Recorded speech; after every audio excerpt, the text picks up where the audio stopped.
Selamat datang di channel BH Korslet.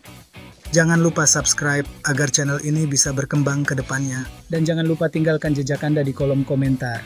Terima kasih guys. Bab 12. Louis memandang Nyonya tua Horton dan mendapati kulitnya sehat. Setelah itu, dia mengamati sekelilingnya dengan saksama. Kamarnya rapi dan bersih, dan apartemen kecil dengan 2 kamar tidur itu sangat nyaman. Meja makannya ditata dengan 4 hidangan makanan ringan, bergizi, dan seimbang yang cocok untuk para lansia. Suara air mengalir terdengar dari kamar mandi. Apakah ada yang sedang mandi? Ada pintu kaca buram, di mana siluet anggun seorang wanita muda dapat terlihat samar-samar. Louis mundur, merasa agak tidak nyaman. Dokter keluarga ingin memasuki ruangan tetapi dihentikan olehnya. Louis mengarahkan kemudi ke samping untuk menghalangi pandangan dokter, berikan saya peralatannya dan tunggu di mobil. Dokter keluarga itu mengangguk dan pergi, sambil berpikir sambil menutup pintu. Louis segera mengukur tekanan darah, kadar gula darah, dan detak jantung Nyonya tua Horton. Mungkin karena ia tidur nyenyak malam sebelumnya, semua hasil pemeriksaan menunjukkan kesehatan yang luar biasa. Wanita tua itu berkata dengan bangga, menantu perempuanku sangat memperhatikanku. Melihat berarti percaya, dan Louis akhirnya merasa lega. Tatapannya beralih ke arah kamar mandi lagi, lalu ia cepat-cepat mengumpulkan perlengkapannya. Karena kau baik-baik saja, aku akan pergi sekarang. Wanita tua itu terkejut. Apakah kamu tidak akan makan malam di sini? Makanan yang dibuat oleh menantu perempuanku lesat. Rasanya tidak tepat bagiku untuk tetap tinggal. Louis meletakkan peralatan medisnya. Saya akan meninggalkannya di sini. Wanita tua itu berpikir sejenak. Ambillah. Cucu menantuku tidak akan tahu cara menggunakannya. Aku tidak ingin Dr. Frank datang ke sini. Aku ingin kamu datang untuk memeriksaku setiap hari. Ia berpikir jika cucunya datang setiap hari, bukankah itu berarti ia bisa melihat istrinya setiap hari? Setelah menumbuhkan perasaan di antara mereka, mereka bisa mengakhiri status perpisahan mereka. Wanita tua itu percaya bahwa dia mungkin memiliki prospek untuk memiliki seorang cicit. Tepat ketika Louis ingin mengatakan sesuatu, suara air mengalir tiba-tiba berhenti di kamar mandi. Dia berdiri cepat, meraih kotak obatnya, dan bergegas pergi. Saya harus pergi. Datang lagi besok. Baiklah. Saat dia menutup pintu, Keira, dengan pakaian lengkap dan rambut yang baru dicuci, keluar dari kamar mandi. Hei, di mana cucumu? Dia pergi, katanya itu tidak pantas. Dia terlalu pendiam dan sering berwajah datar. Cucu perempuan, apakah karena ini kamu tidak menyukainya? Dia bisa berubah. Aku bukan menantu perempuanmu. Anda, Keira menyerah. Setelah tinggal bersama selama beberapa hari, dia mendapati bahwa Nyonya Horton tua sangat baik dan membiarkannya melakukan apapun yang diinginkannya, tetapi wanita tua itu sangat keras kepala dalam hal ini. Dia mengeringkan rambutnya dan makan malam bersama Nyonya tua Horton. Pada pukul 9 malam, Keira menyalakan dupa yang menenangkan, dan Nyonya tua Horton dengan patuh berbaring di tempat tidur dan segera tertidur. Keira dengan patuh mengirimkan video ke cucu. Pihak lain dengan cepat menjawab, nenek sangat sehat, terima kasih. Keira berkata, sama-sama. Cucu, kata, bagaimana kabar anak nakal itu hari ini? Apakah kamu butuh bantuan? Keira mengerti bahwa yang dimaksudnya adalah masalah yang ia posting dalam ceritanya. Ia tersenyum dan menjawab, itu tidak perlu. Louis sedang berada di dalam RV ketika dia melihat balasan ini, dan wajah tegasnya sedikit melunak. Wanita muda ini tidak tahu identitasnya, tetapi setuju untuk merawat neneknya, dan neneknya melakukan yang terbaik. Dia juga tidak memanfaatkan rasa terima kasihnya dengan meminta bantuannya. Dia tidak seperti Keira, yang hampir tidak mengenalnya, namun dia tanpa henti mengganggu dan memanfaatkannya untuk mengintimidasi Jake. Perbedaan antara keduanya jelas. Louis mengirim pesan. Saya berutang budi padamu. Jangan ragu untuk meminta bantuanku di masa mendatang. Keira tidak memasukkan kata-katanya ke dalam hati. Satu-satunya bantuan yang ia butuhkan saat ini adalah perceraian, dan hanya Louis yang bisa memberikannya. Cucu, tidak bisa membantu.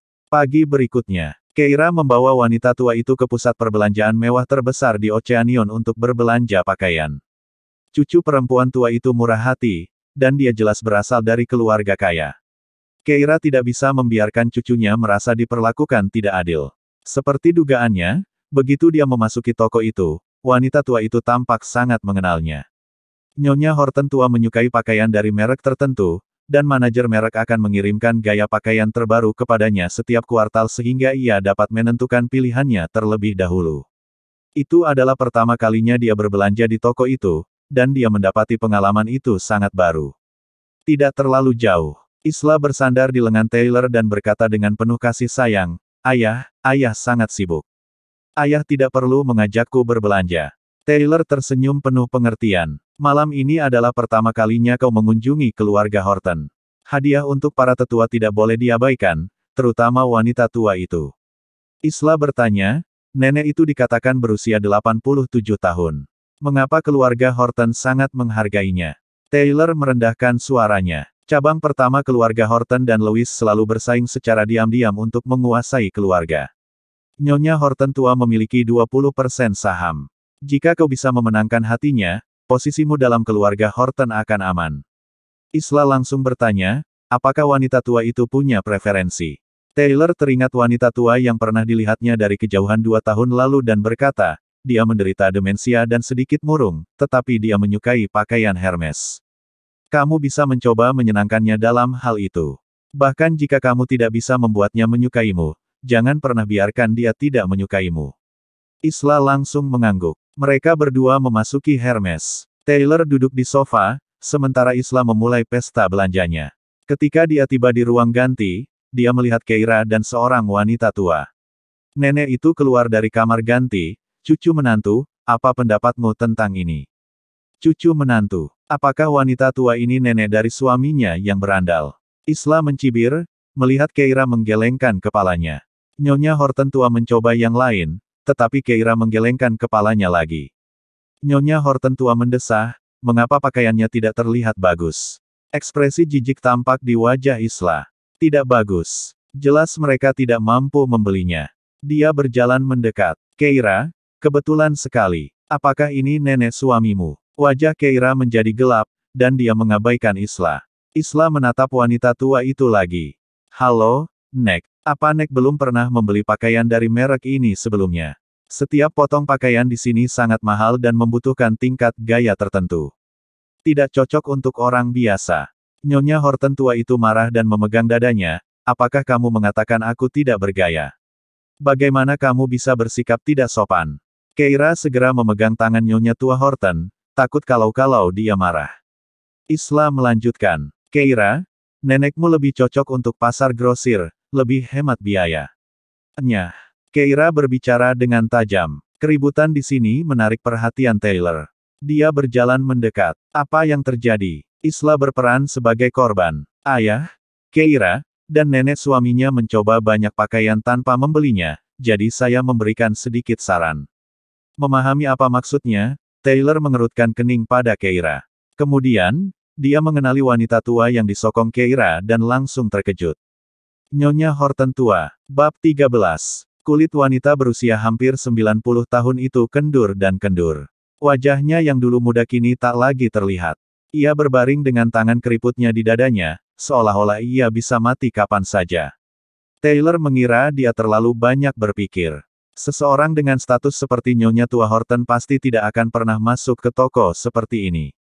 Khawatir Isla akan membuat masalah dengan wanita tua itu, dia berkata kepada Keira dengan tegas, "Cukup. Kakakmu hanya menginginkan yang terbaik untukmu. Bukankah membuat keributan dan membuat keributan di sini memalukan bagimu?" Wanita tua itu segera menoleh ke Keira. "Sayang, apakah ini ayahmu?" Keira mengalihkan pandangannya. Istilah ayah masih asing baginya, dan perasaannya terhadapnya menjadi rumit. Sebagai seorang anak di keluarga Olsen, Poppy Hill tidak mengizinkannya mendekati Taylor. Anak kecil yang dulu biasa ia sembunyikan di sudut-sudut, mencuri pandang padanya dari jauh.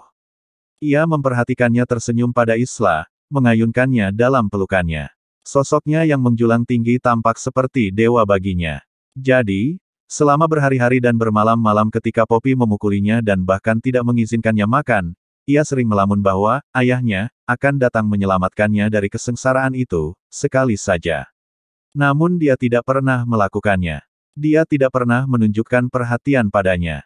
Bahkan pada beberapa kesempatan ketika mereka bertemu, dia hanya mengingatkannya untuk mendengarkan ibumu. Dinamika keluarga Olsen memang aneh. Semua orang tampak pasrah dengan kehadiran Poppy, tetapi kecuali Mrs. Olsen, tidak ada yang bisa menerima Keira sama sekali.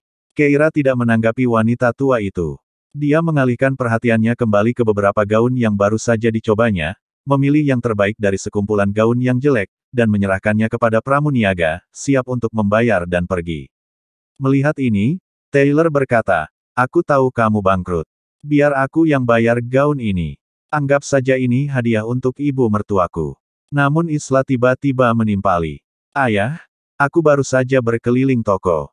Gaun ini paling cocok untuk hadiah." Seorang pramuniaga yang berdiri di dekatnya langsung berkata sambil tersenyum, "Nona, selera Anda sangat bagus. Gaun ini murni sulaman tangan.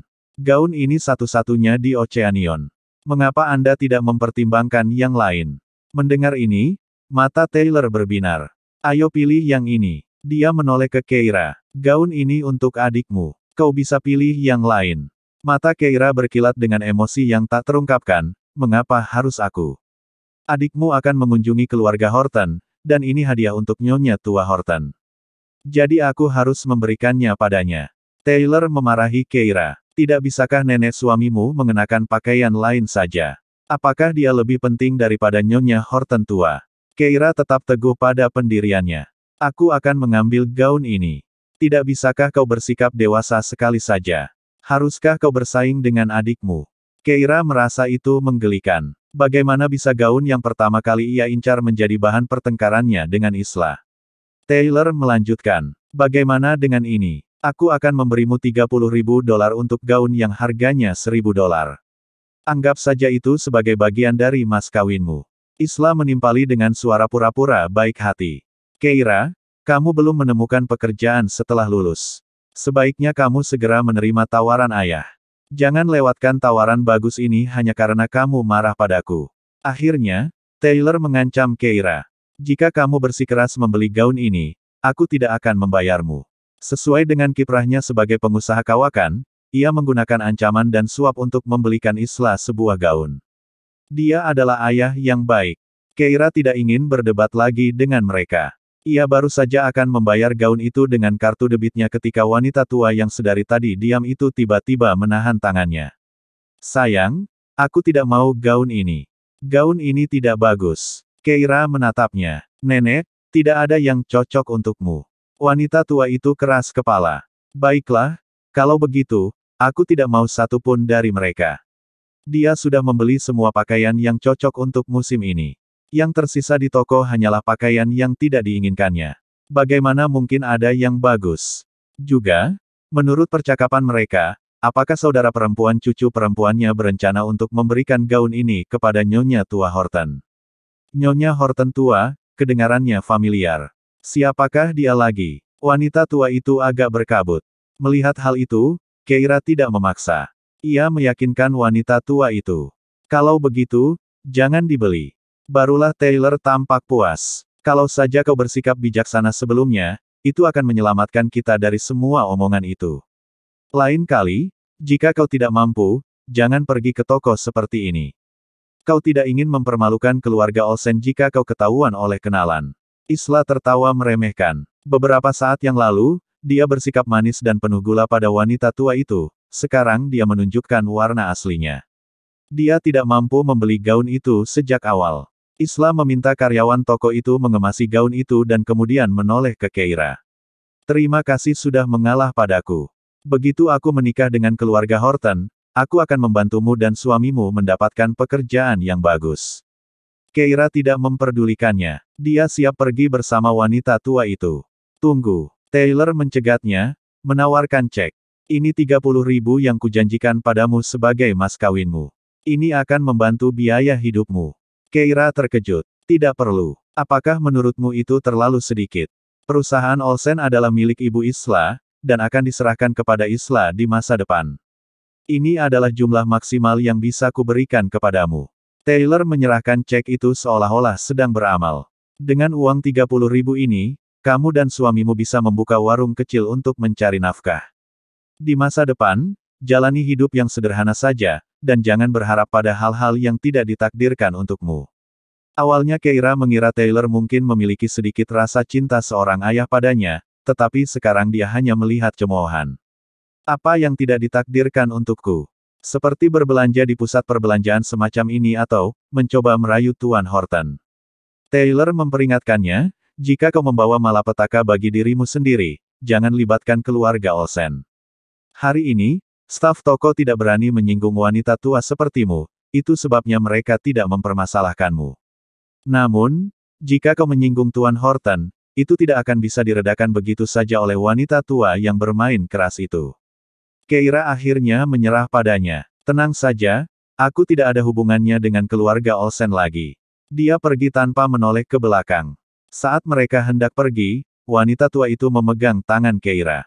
Sayang, ayahmu dan adikmu benar-benar jahat. Mulai sekarang, cucuku akan mendukungmu, dan memastikan tidak ada yang meremehkanmu. Kehangatan menjalar di dada Keira. Baiklah, wanita tua itu menggerutu lagi. Berikan gaun jelek itu pada Nyonya Horton tua yang mereka sebutkan. Aku tidak menginginkannya. Tepat saat dia selesai berbicara, teleponnya berdering. Dia menjawab, dan suara seorang pria terdengar dari ujung sana. Bu, ibu harus pulang bersama Louis malam ini. Tunangan Jake akan pulang untuk pertama kalinya untuk bertemu keluarganya. Wanita tua itu terkejut. Sesuatu yang samar-samar dalam benaknya tiba-tiba menjadi jelas. Dalam sekejap, dia ingat siapa dirinya. Jadi dialah si pengisap itu, Nyonya Tua Horton.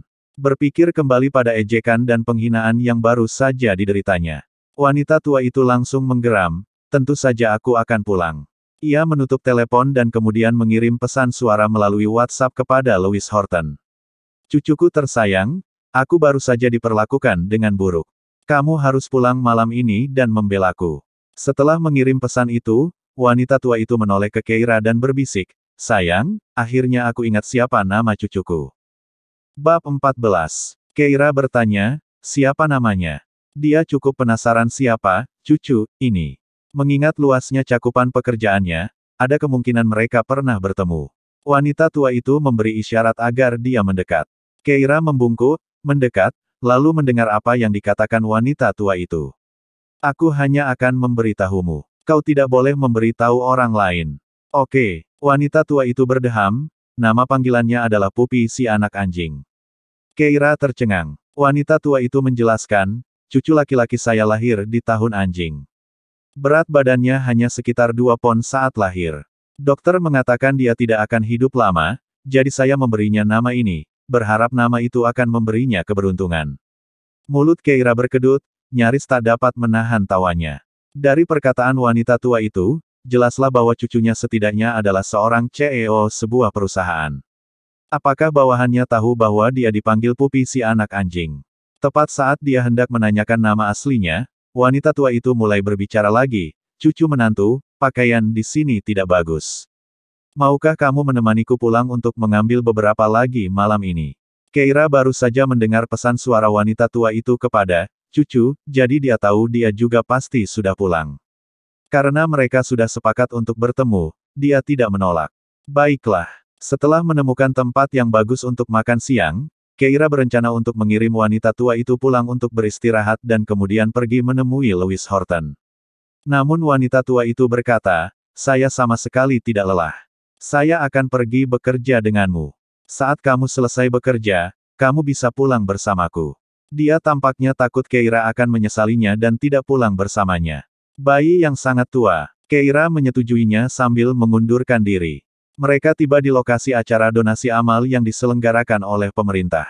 Keira mengatur agar wanita tua itu pergi ke ruang istirahat dan kemudian, dengan kartu identitas pers di tangan, duduk di aula.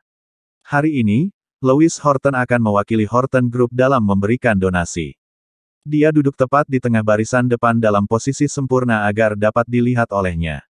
Ia bahkan berbicara kepada penyelenggara agar ia dipilih untuk mengajukan pertanyaan nanti. Di depan semua orang, dia berencana untuk memberi isyarat kepada Louis Horton bahwa dia harus memeriksa status pernikahannya di Biro Urusan Sipil. Mendengar petunjuk itu, Louis tidak terlihat terlalu senang. Keira membayangkan pemandangan yang indah. Kegiatan pun dimulai, tak lama kemudian pembawa acara menyebut nama Horton Group.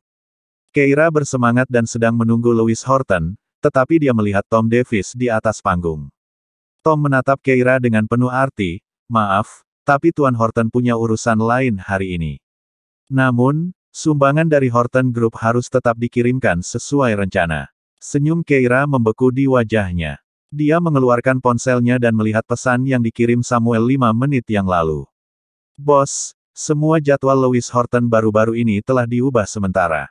Sungguh pria yang licik. Namun, kemungkinan besar bukan karena dia. Lagi pula, di mata Lewis Horton, dia adalah seseorang yang dapat dengan mudah diabaikannya. Kemungkinan besar dia telah menemukan jadwalnya telah bocor dan harus mengubahnya sementara karena alasan keselamatan. Siapakah yang coba dihindarinya?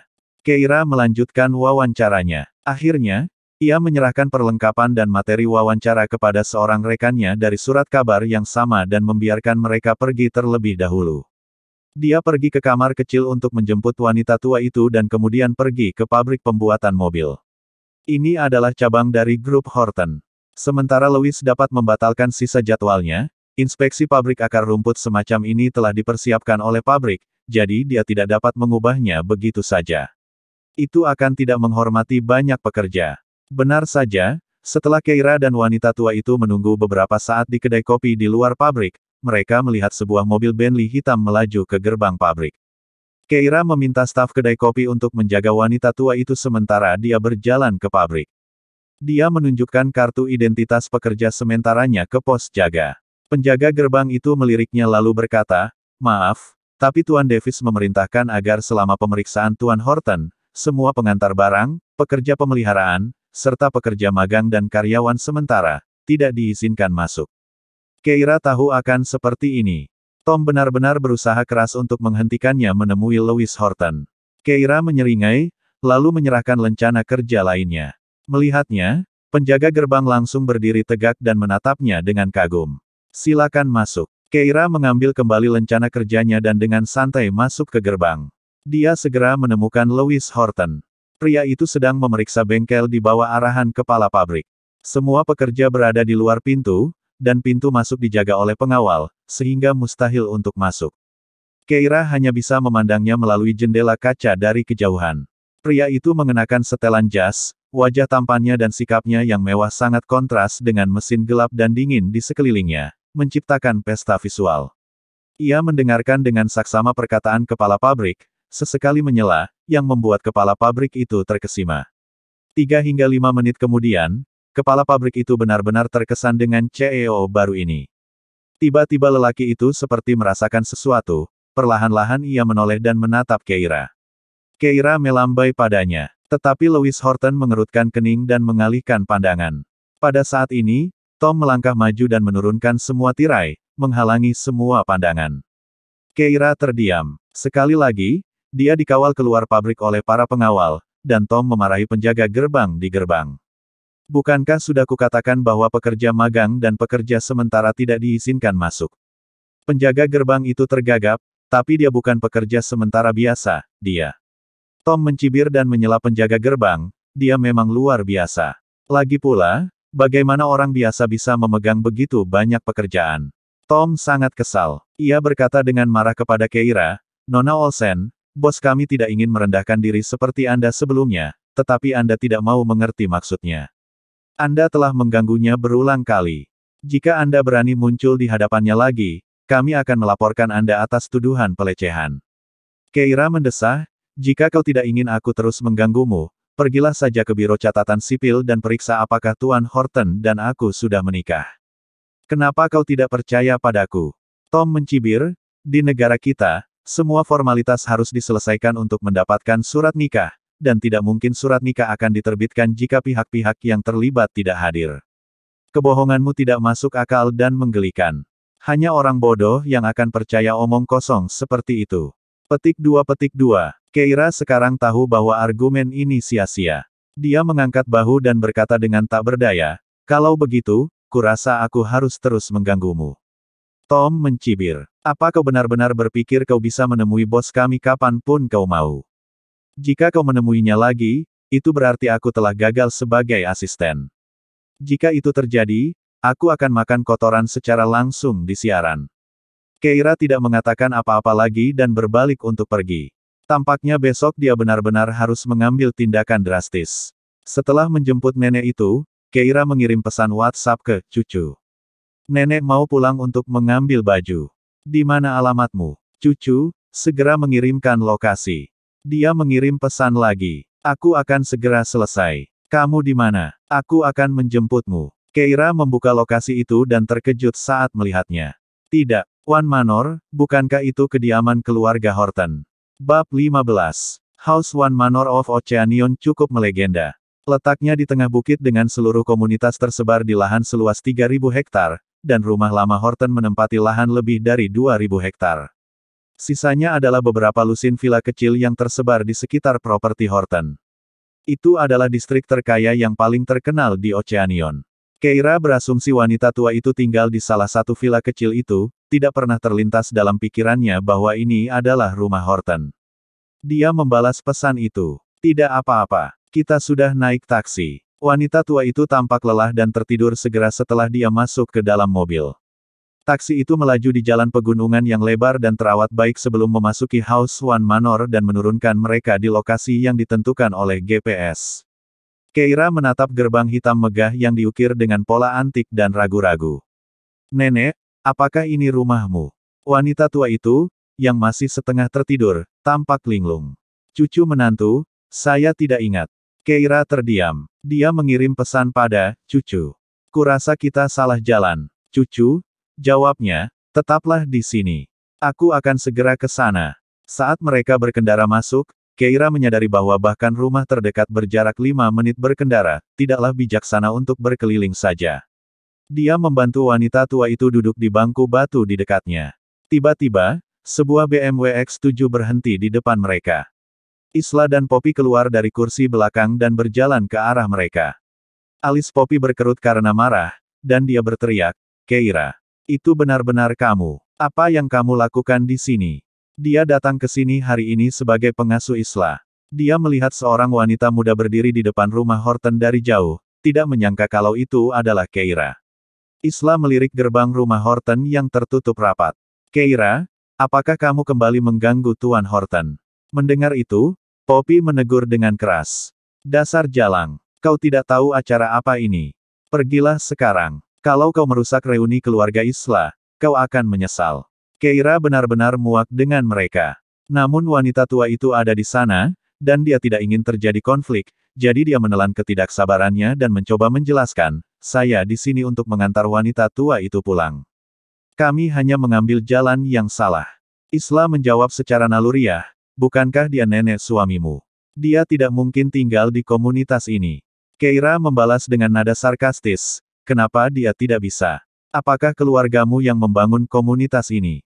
Isla terdiam. Namun Poppy mencibir. Apa yang kau pura-purakan? Apakah nenek suamimu yang malang itu mampu membeli rumah di sini? Dia lalu menoleh ke wanita tua itu, wanita tua, katakan padaku, di villa mana kamu tinggal? Tepat saat Keira hendak mengatakan sesuatu, wanita tua itu tiba-tiba berdiri. Aku ingat, aku tinggal di sini. Cucu menantu, ayo pulang. Dia meraih tangan Keira dan mulai menuju gerbang besar rumah Horton. Gerbangnya masih 100 meter jauhnya. Namun mereka baru berjalan beberapa langkah ketika Isla berbicara. Keira, setelah semua itu, kau menggunakan wanita tua itu sebagai alasan untuk masuk ke rumah Horton, bukan? Keira berhenti dan menatap lurus ke depan. Rumah Horton. Meskipun dia memiliki kecurigaan samar saat melihat gerbang megah itu. Tapi bagaimana mungkin dia bisa menghubungkan, cucu, yang sopan dari WhatsApp, dengan Louis yang kejam.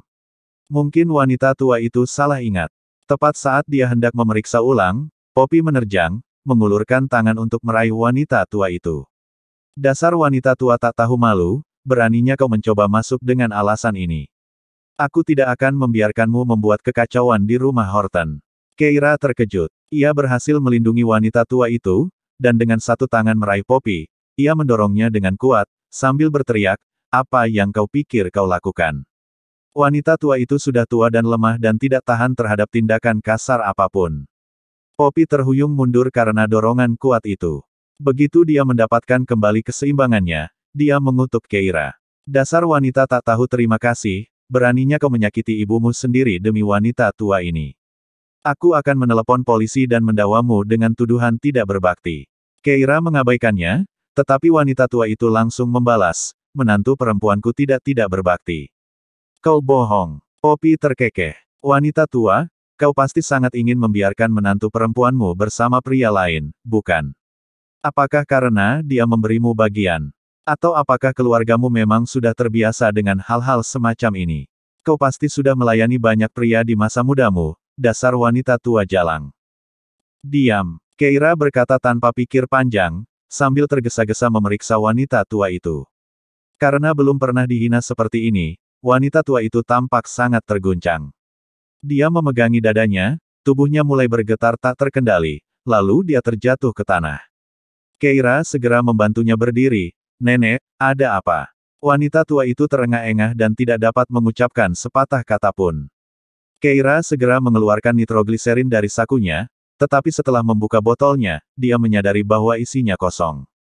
Pupil matanya mengecil. Wanita tua itu lemah, CPR tidak akan tepat kecuali benar-benar diperlukan. Sebaiknya berikan dia obat. Dia menatap gerbang besar dengan pandangan mengerikan.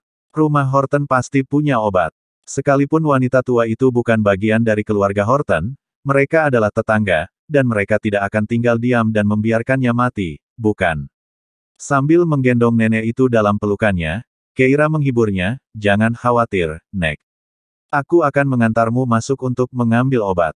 Namun Isla mencengkeram lengannya dengan kuat. Keira, hentikan. Kau bisa ditoleransi saat bersikap menyedihkan saat membeli pakaian, tapi bagaimana mungkin kau dengan sengaja memprovokasi keluarga Horton? Mereka tidak akan mengizinkanmu masuk. Dia menatap ke arah wanita tua itu, ada kilatan kekhawatiran di matanya. Wanita tua itu tampak sakit parah dan tampaknya akan meninggal sebentar lagi. Kalau dia meninggal, suami Keira pasti akan menyalahkannya. Setelah itu, Keira tidak akan berani main-main dengan pria lain. Pada saat ini, Keira merasa seperti akan meledak karena frustrasi. Matanya yang indah dipenuhi dengan kemarahan yang menjulang tinggi, dan dia mengangkat kakinya untuk menendang Isla. Nyah. Suaranya serak karena marah. Namun sesaat kemudian, kakinya dipeluk erat oleh seseorang. Poppy sedang duduk di tanah, lengannya melingkari kaki Keira dengan erat tanpa mempedulikan citranya. Kau pikir kau satu-satunya yang bisa dengan sengaja memprovokasi orang lain. Kau salah. Aku juga sekarat. Aku dipukuli oleh putriku sendiri. Dadaku sakit sekali, aku tidak tahan lagi. Sekalipun aku harus mati hari ini, aku tidak akan membiarkan wanita tua ini dengan sengaja memprovokasi keluarga Horton. Keira begitu marah hingga seluruh tubuhnya gemetar, tatapannya berubah gelap. Dia menendang Poppy dan menghantamkan sikunya ke perut Isla, lalu melangkah maju. Isla membungkuk kesakitan, berkeringat dingin. Mengabaikan rasa sakit dan nyeri yang dialaminya, Poppy sekali lagi menerjang Keira, mencengkeram kakinya dan berteriak histeris, "Tolong! Dia mencoba membunuhku." Karena waspada terhadap wanita tua dalam pelukannya, Keira mendapati dirinya tidak mampu melepaskan diri dari Poppy. Tepat saat keadaan mulai meningkat, sebuah Bentley hitam perlahan melaju mendekat. Louis keluar dari mobil, sambil bertanya dengan tajam, "Apa yang sebenarnya kau lakukan?" Isla langsung berkata, "Tuan Horton, ini Keira." Dia mencoba memaksa masuk ke rumah keluarga Horton bersama seorang wanita tua yang sedang sekarat. Saya mencoba menghentikannya, tetapi... Mendengar ini, Keira perlahan berbalik. Ketika melihat wanita tua itu dalam pelukannya, pupil mata Louis mengerut. Bersambung.